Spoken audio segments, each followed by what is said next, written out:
Hello friends.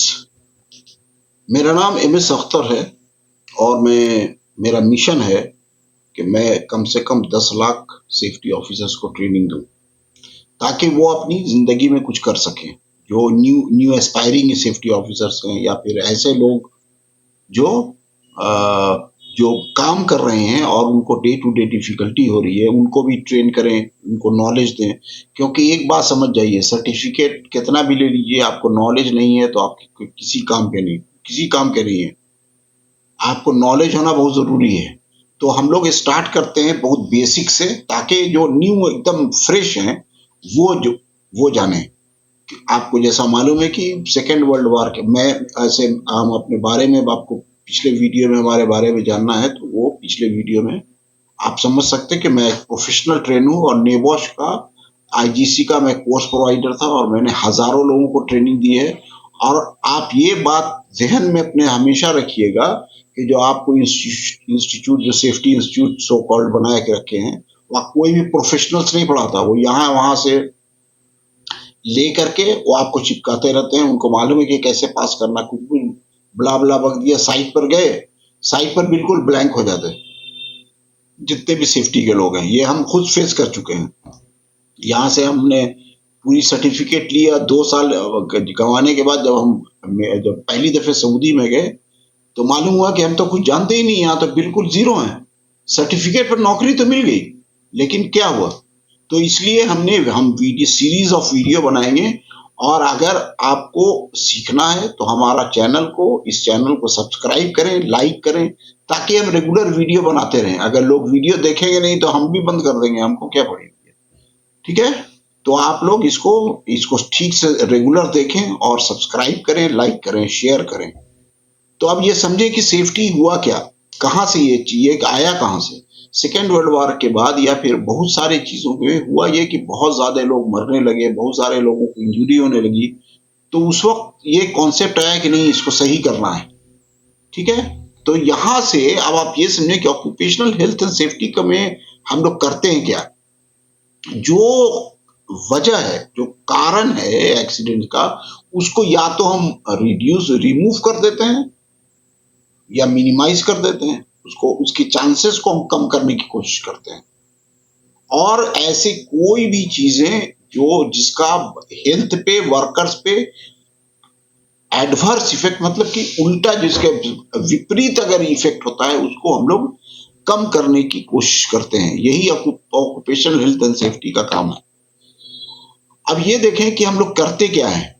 तो एक systematic approach होता है। एक तो सिस्टम बनाते हैं, उनको ट्रेनिंग देते हैं, ये होता है। तो बहुत सारा होता है कि एक्टिव जो है ना, प्रोएक्टिव अप्रोच होता है। और बहुत सारा हो गया तो क्या करेंगे, कैसे मिनिमाइज करेंगे, इसकी भी चांसेस होता है। वही चीजें सिस्टम में भी चलती हैं, प्लांट्स में, हर जगह पे।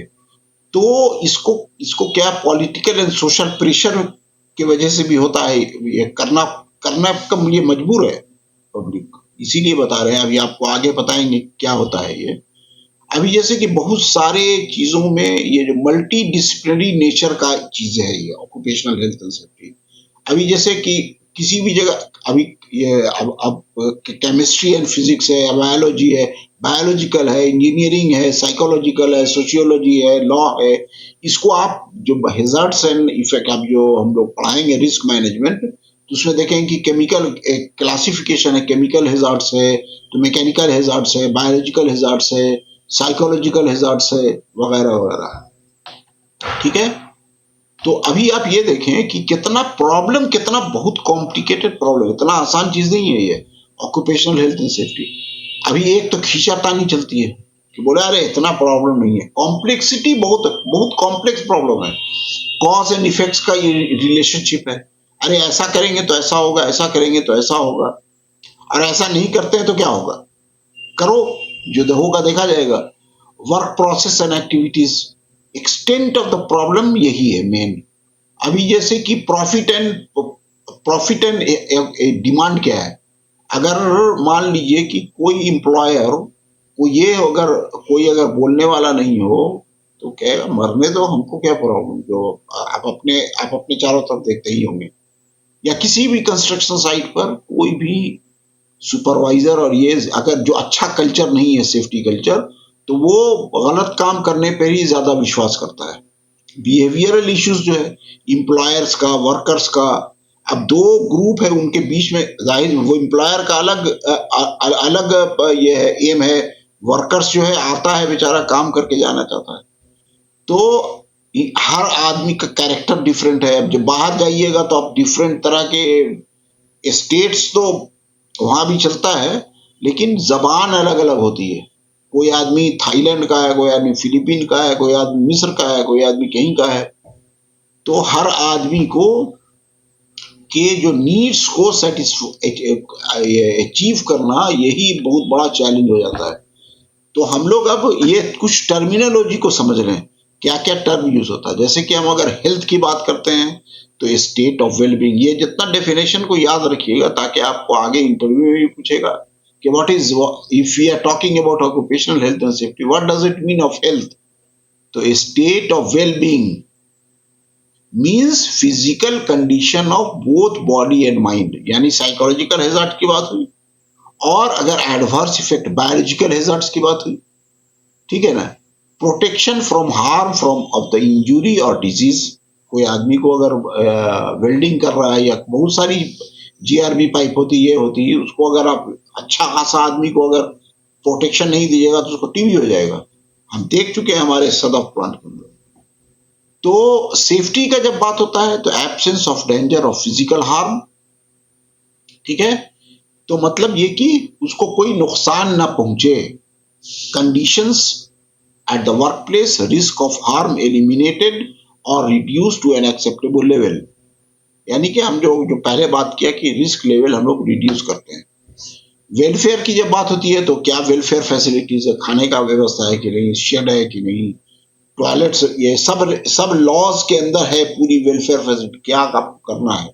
इन्वायरमेंट की जब बात होती है तो a major use to prevent harm to the environment of the world, ठीक है ना।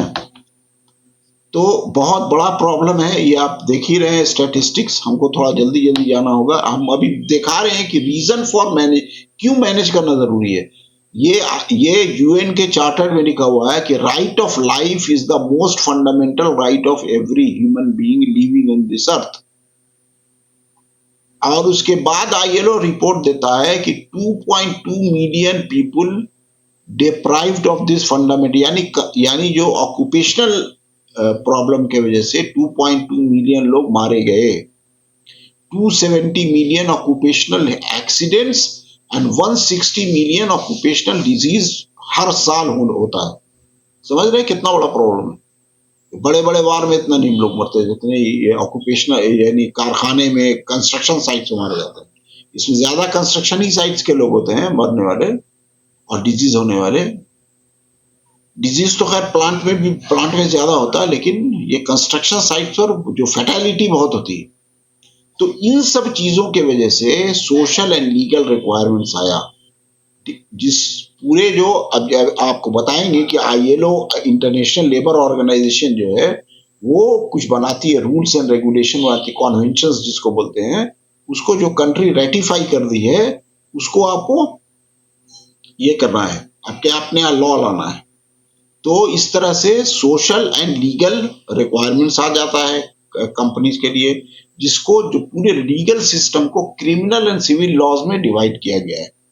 जैसे कि इफेक्ट्स ऑफ लॉ क्या होता है, प्रिवेंटिव होता है, बहुत सारा होता है, स्टैंडर्ड्स है, भाई स्कैफोल्ड बनाना तो ऐसे, लिफ्टिंग करना तो ऐसे करना है, उसकी सर्टिफिकेशन ऐसे होगी, उसका ये होगा, हेल्थ कंडीशन का ये स्टैंडर्ड है, जब आदमी जाएगा तो उसको हेल्थ कैसे चेक होगा। अगर कर दिया तो आपको फाइन, अगर गलत काम किया, अगर वायलेट किया आपने तो प्यूनिटिव होगी, और उसके बाद अगर एक्सीडेंट हो गया तो हेवी कॉम्पेंसेशन देना पड़ता है, ठीक है।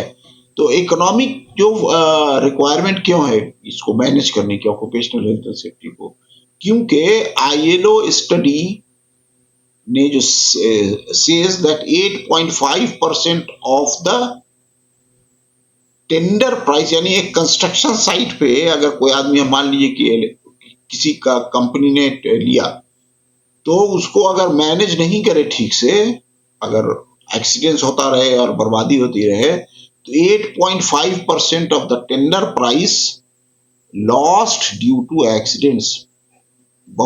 और दूसरा ये पॉइंट कहता है कि बहुत डिफिकल्ट है कैलकुलेट करना direct and indirect losses. Direct loss तो 1 होता है, तो इनडायरेक्ट लॉस $40 होता है, ये वर्ल्ड स्टैटिस्टिक्स बोलता है।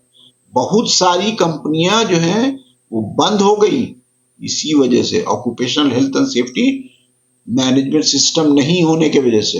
क्योंकि कुछ हो गया, जैसे भोपाल एक्सीडेंट में देखिए बंद हो गया, या ऐसा बहुत सारी कंस्ट्रक्शन कंपनी में एक्सीडेंट होता रहेगा, अगर वो सिस्टम नहीं है तो वो चल ही नहीं सकती।